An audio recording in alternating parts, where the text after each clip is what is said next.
welcome to 7:30 Queensland. I'm Matt Wordsworth. Imagine there's a simple test that takes just minutes and could foretell your medical future. Would you want to know? And what would be the implications of that knowledge? Now that genetic testing and genome sequencing are more accessible and affordable, scientists and politicians are struggling with those questions. In Queensland, the Health Minister's personal decision has resulted in his promise to try to protect those undergoing genetic testing from discrimination by insurance companies and employers.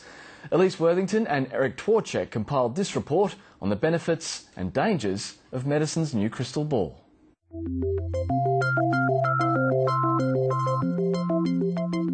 Life is full of possibilities for the 300,000 or so babies born across the country every year.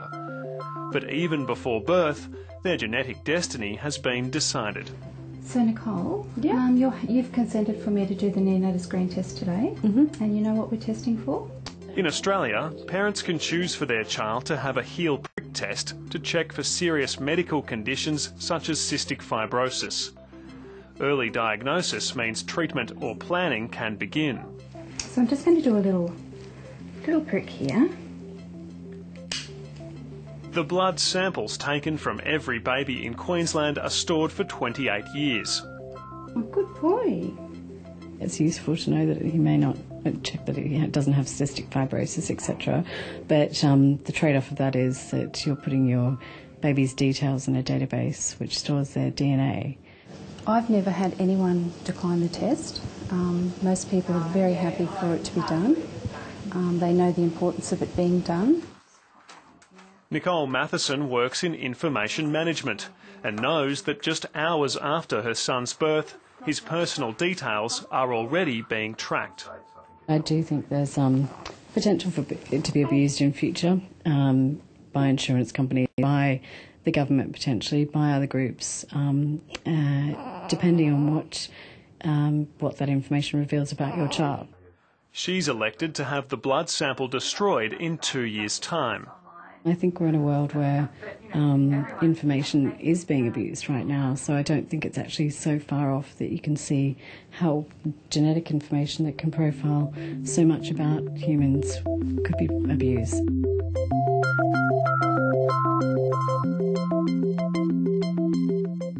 New technology now allows scientists to not only test for genetic disorders, but to sequence the entire human genome.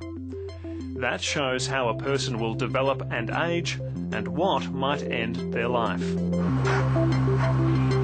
This $1 million DNA sequencing machine at the University of Queensland's Diamantina Institute is the only one of its kind in Australasia. Where it differs from other sequencing technologies is it can sequence extremely long reads in one go, whereas other sequences sort of chop the DNA up and do little bits at a time. The human genome was first mapped just 13 years ago. Now, machines like this have made genome sequencing easier and cheaper. For example, a whole genome sequence, just the laboratory alone cost of doing it is under $1,000 now, which is only slightly different from an MRI scan or even a day in hospital. That's given researchers invaluable information about the human body and a wide range of diseases and disorders. That helps with treatment and management, but it raises ethical and legal questions. If we found that somebody had a genetic disorder which was likely to make them very sick in later life, then an insurance company might decide that they either won't provide them with life or disability or health insurance, or might charge them premiums which the patient could not afford. That didn't stop genetic researcher Matthew Brown doing the test himself. So I've had my genome sequenced, and we had a lengthy discussion in my family about whether this was a good thing to do and whether there'd be a benefit in finding out, for example, if I happened to carry a gene for a disease like Huntington's chorea or some neurological disorder or something like that for which there was no treatment. And in the end, we decided that we did want to find out because it would enable us to plan better for that eventuality. Queensland's Health Minister Lawrence Springborg faced the same choice. I was one of 50 Australians who was invited to a very, very special gathering earlier this year, and that was about getting to know your genome. And when I went and talked to a genetic counsellor, he actually ran me through some of the opportunities and some of the risks. He decided against it. Once you have your genome sequenced, then you may have an obligation to disclose that to your children. Children may have then an obligation to disclose that to their insurance companies, and that can impact upon their access to insurance or income protection. So I've certainly thought about it. He's concerned Australia's laws haven't kept up with the science. I've actually charged the Department of Health to actually look at legislation which will provide the level of protection which is necessary for an individual who is interested in having their genome sequenced for therapeutic benefit, to protect not only them but also their families as well. Tony Moorhead had to get tested for hemochromatosis, or inherited iron overload disorder. Well, at the time I was pretty sick and I was pretty desperate to find out what was going on, so any offer to solve that issue was welcome, and I didn't give other things a lot of thought. Tony Moorhead now volunteers to support other people with the condition. He says those at risk need to get tested so they can manage the disease, but many fear there may be other ramifications. They're worried that they won't be able to get the insurance cover that they require.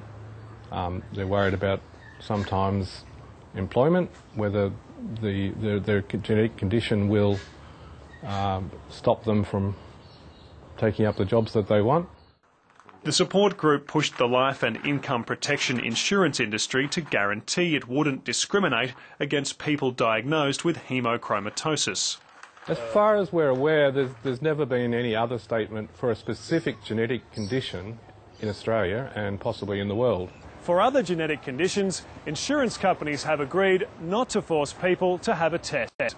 But if they have been tested, they must disclose the results, and that could affect new policies and premiums. The Financial Services Council says those results, however, can't be used to determine their children's health risk. Anecdotally, that I hear of many cases where employers and insurance companies won't take on patients who have been found to carry the genes for these disorders. And the increasing availability of the tests makes the need for legal protections more urgent. I think within the next 12 months or so there's going to be capacity within at least New South Wales and Queensland that we can sequence maybe up to 30,000 genomes a year. We are lagging behind other places overseas. Genomic sequencing is something which is going to be fantastic in actually allowing us to move towards personalised medicine, being able to treat people better, but we have to make sure that we not only do the testing well, but we protect the individual well along the way. Violence